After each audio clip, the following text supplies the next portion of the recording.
کے تعلق سے اس سے پہلے ہم نے کچھ سنتیں پڑھی تھی، متفرق سنتیں. آج ہم کھانے کی سنتوں میں ہریسہ کے تعلق سے پڑھیں گے کہ ہریسہ کیا ہے.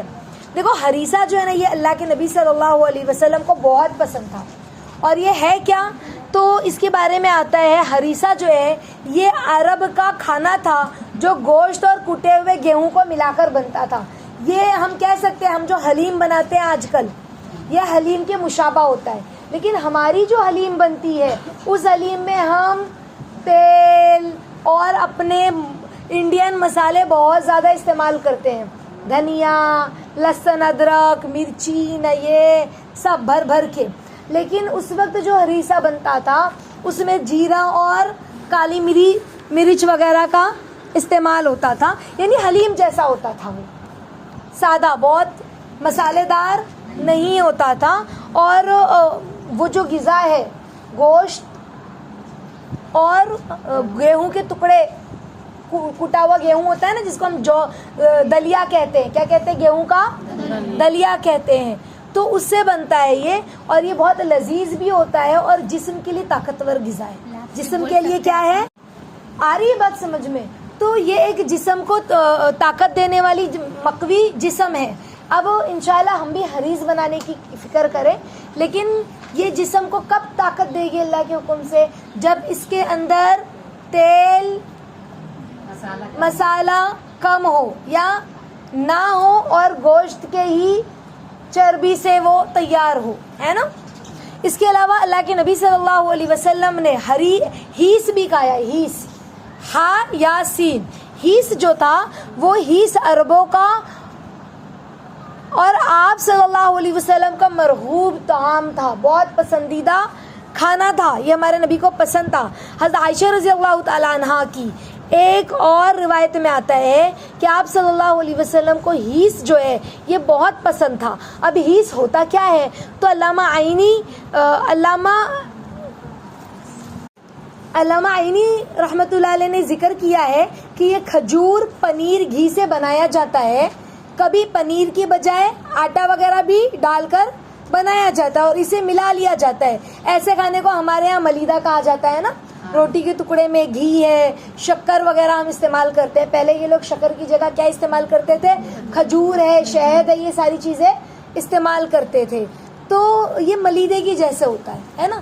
تو ہم بھی انشاءاللہ یہ جو ہم پڑھ رہے ہیں نا سنت، اگلے ہفتے تک اس پر ہم ساری سنتوں پر عمل ہو جائے. جتنی اگر مال ہے، استطاعت ہے، تو آپ سب نے اسی اگلے ہفتے تک، آئے ہفتے تک بھلے گھر میں کوئی نہیں کھا رہا، آپ اپنے لیے تھوڑا سا بنا لو تاکہ سنت ادا ہو جائے. اسی طرح خبیث جو ہے یہ بھی ایک غذا ہے اور آپ صلی اللہ علیہ وسلم نے خبیث کھایا ہے اور بنوایا بھی ہے. کھایا بھی ہے، بنواتا کیا ہے انسان، جو پسند ہوتا ہے وہی نا، تو بنوا کر بھی کھایا اللہ کے نبی نے. تو خبیث جو ہے یہ اجمیوں کا کھانا ہے، عربیوں کا کھانا نہیں ہے. عربی کسے کہتے ہیں جو عرب کے رہنے والے ہیں، اور اجمی کسے کہتے ہیں جو عرب کے علاوہ کنٹری کے لوگ ہیں، انہیں اجمی کہتے ہیں. تو خبیث جو ہے یہ اجمیوں کا کھانا ہے. اس کھانے میں کیا ہوتا ہے، گھی، شہد اور آٹا ڈال کر پکایا جاتا ہے. کبھی اس میں کھجور بھی ڈال دیا جاتا ہے، اور اس زمانے میں چینی کا تو وجود نہیں تھا، ہے نا. تو اس کی جگہ پر لوگ عموماً شہد ڈالا کرتے تھے. بجائے شہد کے چینی سے بھی بنایا جائے تب بھی وہ خبیث ہی کہلائے گا. سمجھ گئے؟ آٹا جو ہے اس کو بھون کر، آٹا وغیرہ بھون کر اس کو بنایا جاتا تھا. جیسے ہم کہہ سکتے ہیں کہ کیا کہتے ہیں، ملیدہ تو نہیں لیکن تھوڑا سا ٹھیک سیریلیکس کے ساتھ ٹھیک ہوتا ہے، ایسے ٹھیک جیسا، سمجھ گئے، اس طرح سے. یا پھر تو یہ کھانا کیا ہے، یہ بھی سنت ہے. اگر آپ لوگوں کو اس کی مزید اس کو دیکھنا ہے کہ ہم کس طرح سے اس کو پکائیں، تو اگر آپ لوگ گوگل کہہ رہی ہوں، یوٹیوب پر خبیث ڈش لکھو گے نا، خبیث ریسیپی، تو فوری طور پر آئے گا کہ کیسے بناتے یہ ریسیپی. ستو جو ہے، آگے دیکھیں، ستو جو ہے یہ ایک قسم کا کھانا ہے. ستو جو ہے جو ہوتا ہے نا اس کا آٹا، اور اب انڈیا میں جو ہے وہ جو کی بجائے لوگ چنے وغیرہ کے آٹے کو بھی استعمال کرتے ہیں. لیکن چنے کا جو آٹا ہوتا ہے وہ تو ستو کہلاتا ہی ہے، لیکن اس کے اندر جو کا آٹا بھی ملا ہوتا ہے، سمجھ رہے، جو ہے، چنا ہے. تو یہ ستو کیا ہوتا ہے، لوگ جو ہے سفر وغیرہ میں لے کے چلتے تھے. پہلے ہماری طرح آسانی سے سفر نہیں ہوا کرتے تھے کہ لوگ اے سی والی ٹرین میں بیٹھ جائے یا ٹرین میں بیٹھ کر 2 دن میں، 1 دن میں یا آدھے دن میں، 2 گھنٹے میں پہنچ جائے. لمبا لمبا سفر ہوتا تھا. اب وہ اپنے ساتھ کیا رکھے جو بہت دن تک چلے، کوئی ایسی غذا، کھانا تو 2-3 دن میں خراب ہو جائے گا. تو وہ لوگ اپنے پاس ستو بھی رکھا کرتے تھے. اور یہ ستو جو اس کے بارے میں آتا ہے، یہ جسم کو ٹھنڈک پہنچاتی ہے. گرمی کے موسم میں جب گرمی ہو، لو وغیرہ سے بھی اللہ کے حکم سے حفاظت ہوتی ہے. ستو پینے سے لو وغیرہ سے بھی کیا ہوتی ہے، حفاظت ہوتی ہے. اب ستو کو کھایا کیسے جاتا ہے، وہ پاؤڈر ہوتا ہے، پاؤڈر فارم میں ہوتا ہے. اس کو پیس کر رکھتے ہیں اور اس کو ہم نے پانی میں ڈالا، گھولا، جیسے ہم شربت گھولتے ہیں نا سیرپ پانی میں ڈال کے، ایسے ہی پانی میں ڈال کر گھولا اور اس کے اندر شہد ڈال دیا اس کو میٹھا کرنے کے لیے، یا گڑ ڈال دیا یا شکر ڈال دی اور اس کو پی لیا. تو یہ جو ستو ہوتا ہے یہ دل کو بھی قوت دیتا ہے کیونکہ وہ جو کا بھی ہوتا ہے نا. جو ہے وہ دل کے لیے بھی مفید ہے. اس کے علاوہ جو ہے لو وغیرہ سے اللہ کے حکم سے ستو پینے سے انسان کو لو نہیں لگتی، لو سے حفاظت ہوتی ہے. گرمیوں میں جو لو چلتی ہے نا تو اکثر لوگ بیمار ہو جاتے ہیں، جہاں زیادہ گرم موسم ہوتا ہے، جہاں زیادہ لو وغیرہ چلتی ہے وہاں پر. اس کے علاوہ جو ستو ہے یہ کچھ بسا اوقات لوگ اس کو منہ میں ایسے ہی ڈال لیتے تھے، پھاک لیتے تھے اور اوپر سے پانی پی لیتے تھے. اس طرح سے بھی لوگ ستو کو کھاتے تھے، جیسے کہ ہم کھجور وغیرہ کھا کے پانی پیتے ہیں، تو اس طرح سے بھی لوگ پانی پی لیتے تھے اس کو منہ میں ڈال کر. اسی طرح سے دشیشہ یہ بھی ایک ڈش ہے اور آپ صلی اللہ علیہ وسلم نے مٹی کے برتن میں بنایا گیا دشیشہ کھایا ہے. کون سے برتن میں؟ مٹی کے برتن میں. اب ہم نے بھی مٹی کے برتن میں ہی بنانا ہے. اچھا دیکھو، ایک بہن نے مٹی کا برتن لے کے آئے دشیشہ بنانے اور اس نے مٹی کا برتن گیس پہ رکھا، پھٹ گیا. تو وہ کیسے ہوگا؟ جانتے ہیں مٹی کا جو برتن ہے آپ نے اس کو پانی میں بھگا کے رکھنا ہے. نیا برتن جو لاتے ہیں اس کو رات بھر پانی میں بھگا کر رکھنا ہے، پھر اس کے بعد اس کو استعمال کرنا ہے. تو وہ برتن آپ کا ٹوٹے گا نہیں انشاءاللہ. سمجھ گئے؟ تو اللہ کے نبی نے مٹی کے برتن میں بنا ہوا دسیسہ کھایا ہے. اب دشیشہ ہے کیا؟ تو کہا دشیشہ اور حشیشہ ایک قسم کے کھانے کا نام ہے جو آٹے، گوشت اور کھجور کو ملا کر پکایا جاتا ہے. اسی طرح مسالے میں سیاہ مرچ، کالی مرچ اللہ کے نبی کو، اور زیرہ، اس کا استعمال اللہ کے نبی کو پسند تھا. اور کھانوں میں دیکھو اکثر ہمارے کھانوں میں زیرہ پاؤڈر یا زیرے کا بگھار لگتا ہے، کالی میری کا بگھار لگتا ہے، یا پاؤڈر ڈالتے ہیں پاؤڈر فارم میں. اکثر کھانوں میں ہوتا ہے کہ نہیں ہوتا؟ اب ہم جب ڈالیں تو سنت کی نیت سے ڈالیں، سنت کی نیت سے. اللہ کے نبی کھانوں میں کالی میری، کالی مرچ اور زیرہ جسے ہم کہتے ہیں، اس کا استعمال کرتے تھے. اللہ کے نبی کو پسند بھی تھا، سنت بھی ہے. تو مسالے دار کھانا آپ صلی اللہ علیہ وسلم کو مرغوب تھا، تھوڑا زبان میں لذت آتی ہے. صرف بھونا کھانا، اس میں کالی مرچ نہ ہو، جیرا نہ ہو. پہلے تو اتنے مسالے لوگوں کو تعارف نہیں تھا اتنے مسالوں کو. اب تو بہت زیادہ مسالوں کا رواج ہے. تو پہلے جو مسالے ہوتے تھے تو اس میں سمجھو زیرہ تھا، کالی مرچ تھی. تو اب زیرہ کالی مرچ انسان جب کھاتا ہے تو کیا ہوتا ہے؟ تھوڑا اچھا لگتا ہے، اسپائسی لگتا ہے، ٹیسٹ بڑھتا ہے. اگر بھونا ہوا گوشت بھی ہوتا ہے جس کو ہم بھونتے ہیں یا فرائی کرتے ہیں تو اس پہ بھی ہم خالی زیرہ اور کالی مرچ ڈال کر ایسے ہی کھائے تو بھی اچھا لگتا ہے. سمجھ رہے؟ اب آپ کہو کہ آپا اللہ کے نبی کے زمانے میں اگر یہ سارے مسالے ہوتے نا تو اللہ کے نبی بھی خوب، ایک بات بتا رہی ہوں جو لوگوں کا انداز ہوتا ہے بولنے کا، پھر وہ بھی لال مرچ وغیرہ خوب استعمال کرتے. تو یاد رکھے کالی مرچ کے فوائد ہیں، کالی مرچ کے، لیکن لال مرچی کے فوائد نہیں ہیں. یہ نقصان دہ ہے. اس کے زیادہ استعمال کرنے سے، زیادہ ہری مرچ، زیادہ لال مرچ، یعنی زیادہ اسپائسی کھانا جو تیز استعمال کرتا ہے مرچوں کا استعمال، اس سے آگے چل کر انسان کو جیسے جیسے عمر بڑھتی ہے ایسے ایسے ایسیڈیٹی کی شدید پرابلم، السر کی پرابلم، گیس کی پرابلم بہت زیادہ ہو جاتی ہے. سمجھ رہے ہیں؟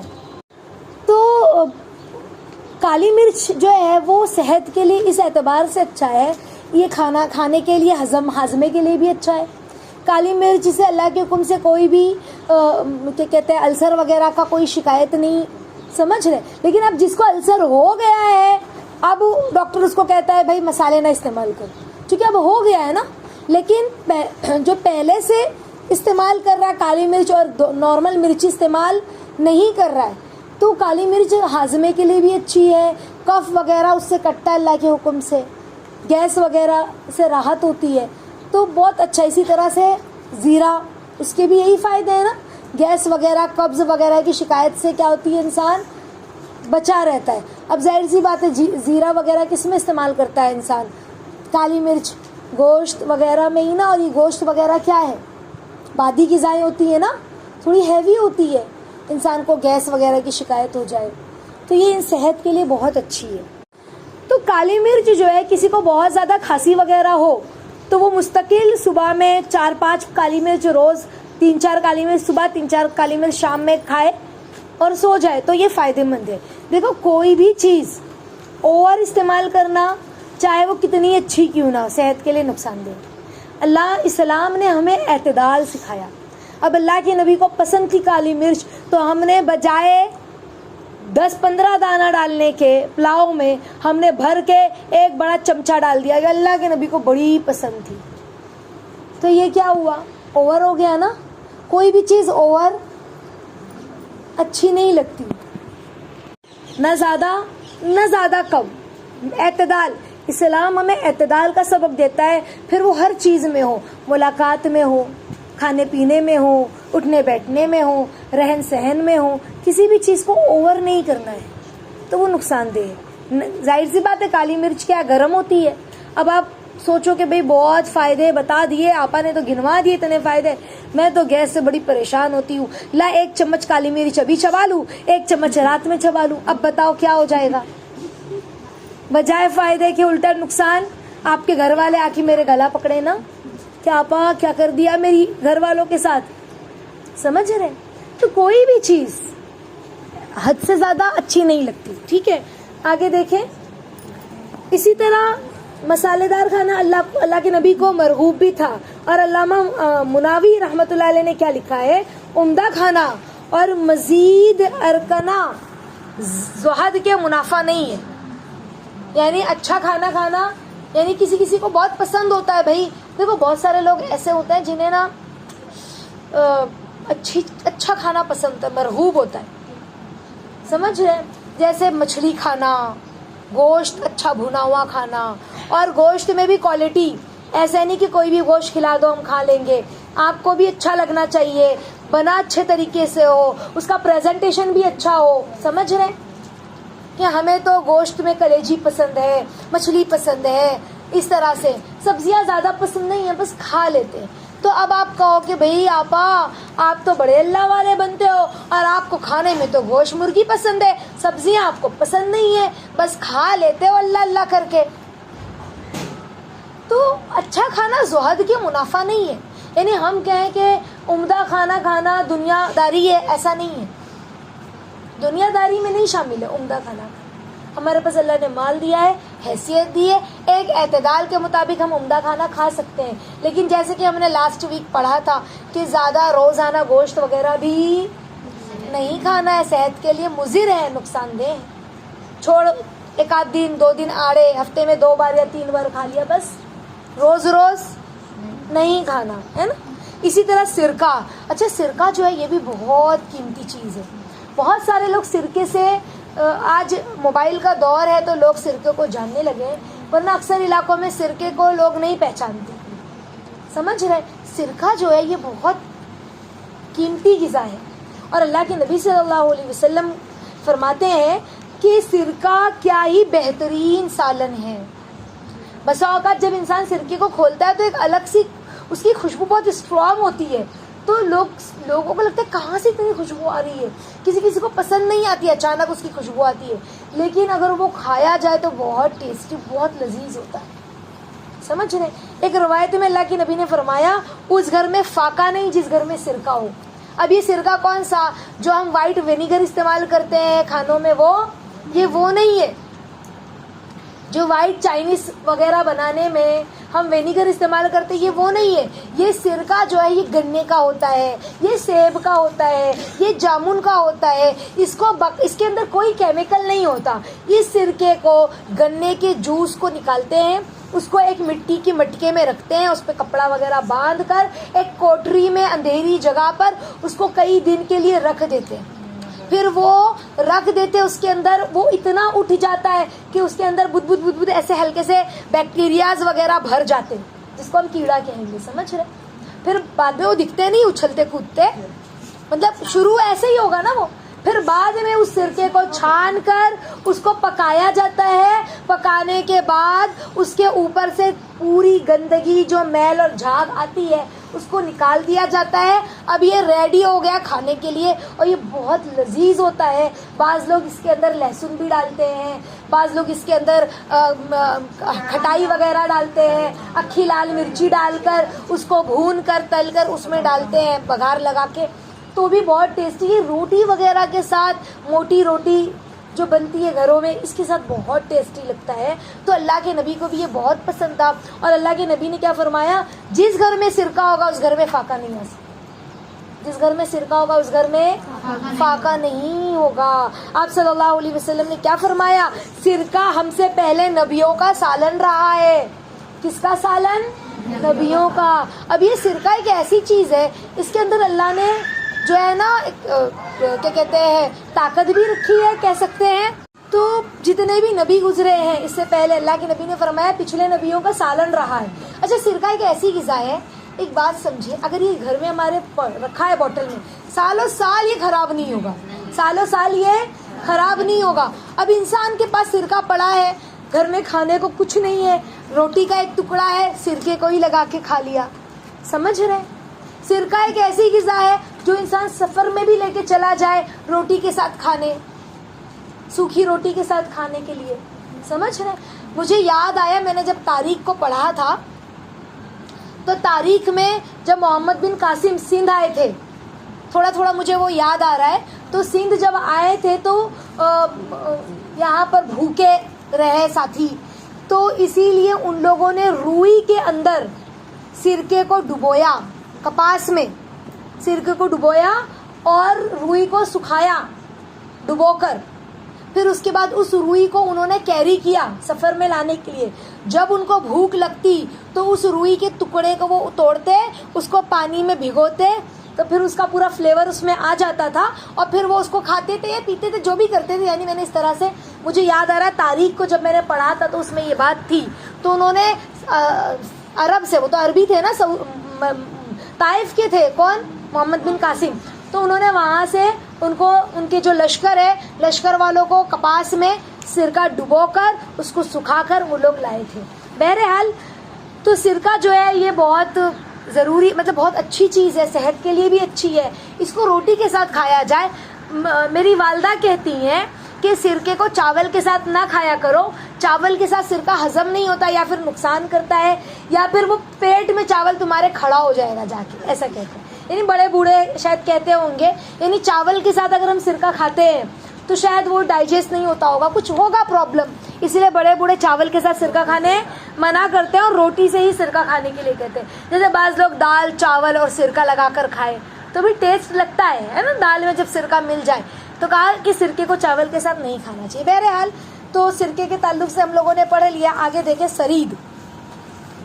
آپ صلی اللہ علیہ وسلم نے سرید کے تعلق سے فرمایا, جس طرح عائشہ رضی اللہ تعالیٰ عنہ کو تمام عورتوں پر فضیلت حاصل ہے, اسی طرح سرید کو تمام کھانوں پر. کیسے اللہ کے نبی نے اگزامپل دی.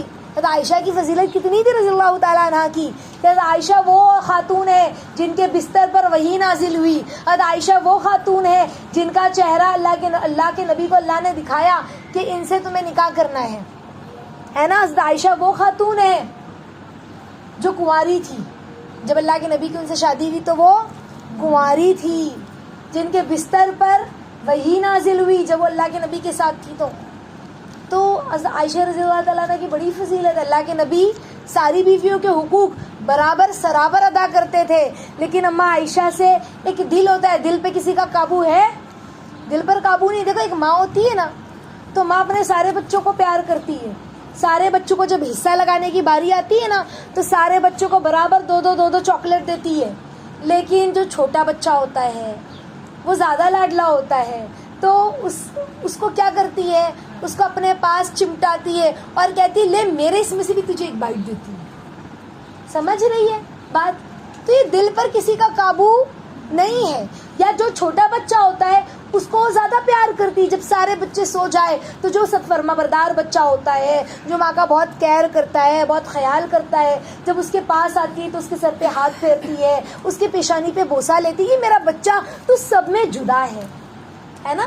تو اسی طرح اللہ کے نبی نے بھی ساری بیویوں کے حقوق ادا کیے اور باری باری ساری بیویوں کے گھر جاتے تھے، ساری بیویوں کے حق ادا کرتے تھے. لیکن اما عائشہ یہ دلی جو ایک تعلق تھا نا، بڑا زیادہ تھا، محبت اما عائشہ سے تھی، کیونکہ وہ چھوٹی بھی تھی. کیا تھی؟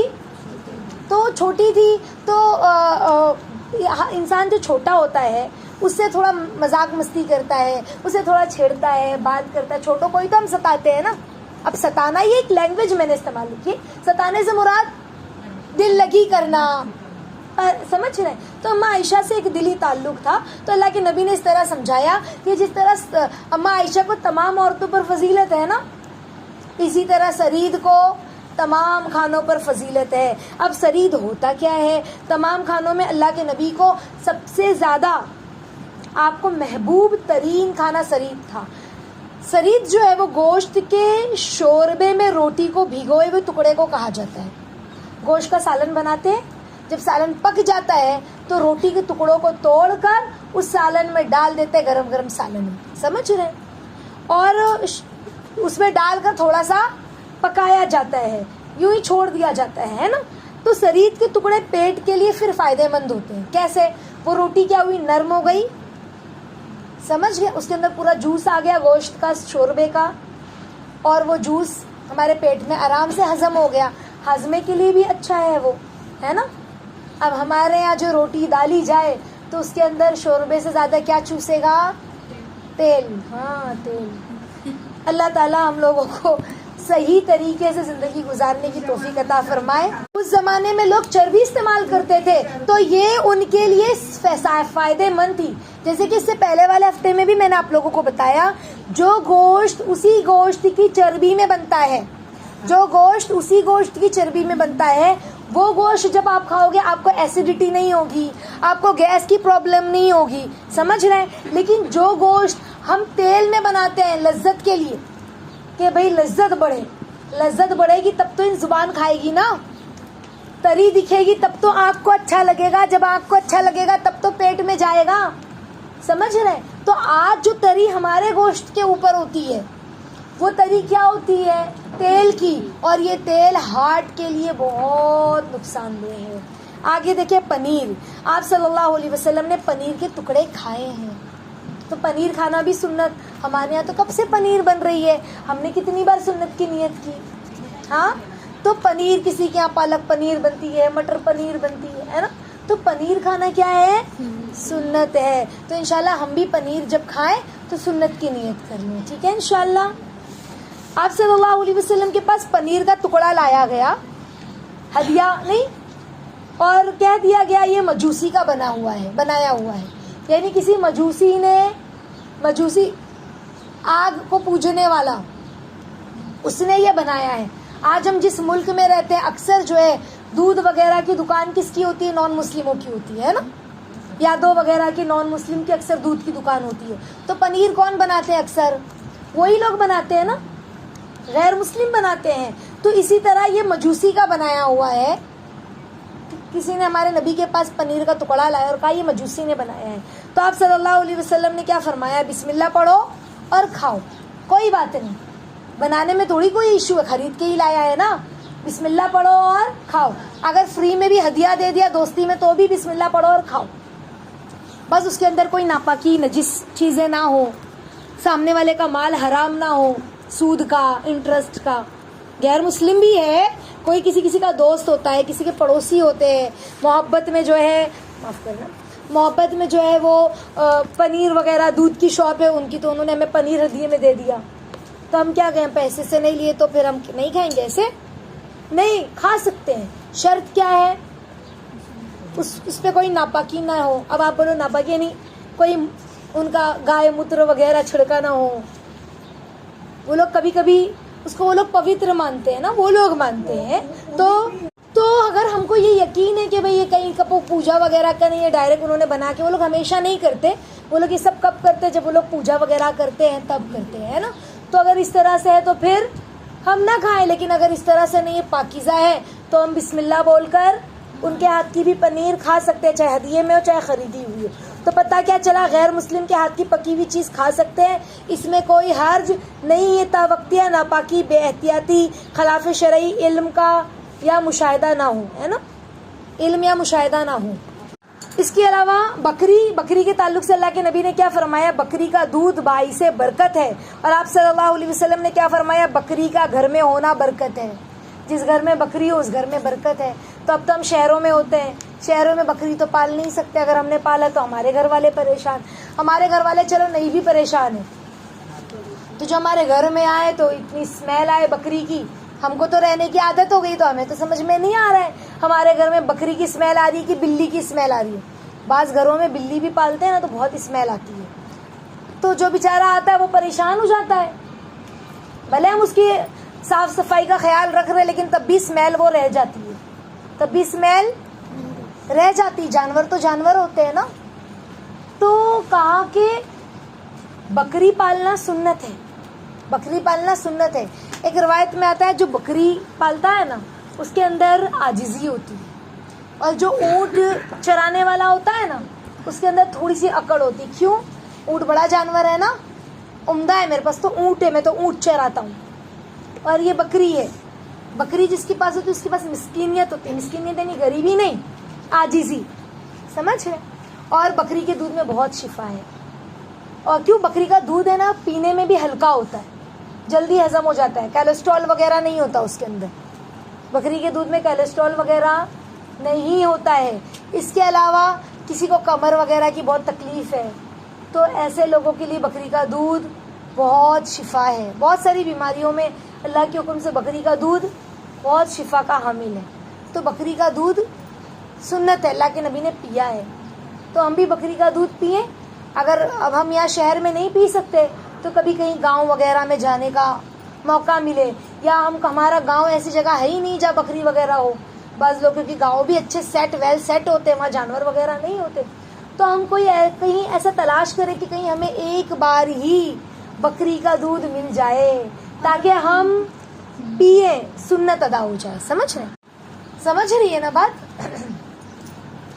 تو بکری کا دودھ انشاءاللہ ہم زندگی میں ایک بار تو پیے ہی پیے سنت کی نیت سے. اور اگر روز روز مل جائے یا بار بار مل جائے تو نور علی نور ہے، ہماری صحت کے لیے انشاءاللہ اچھا ہے.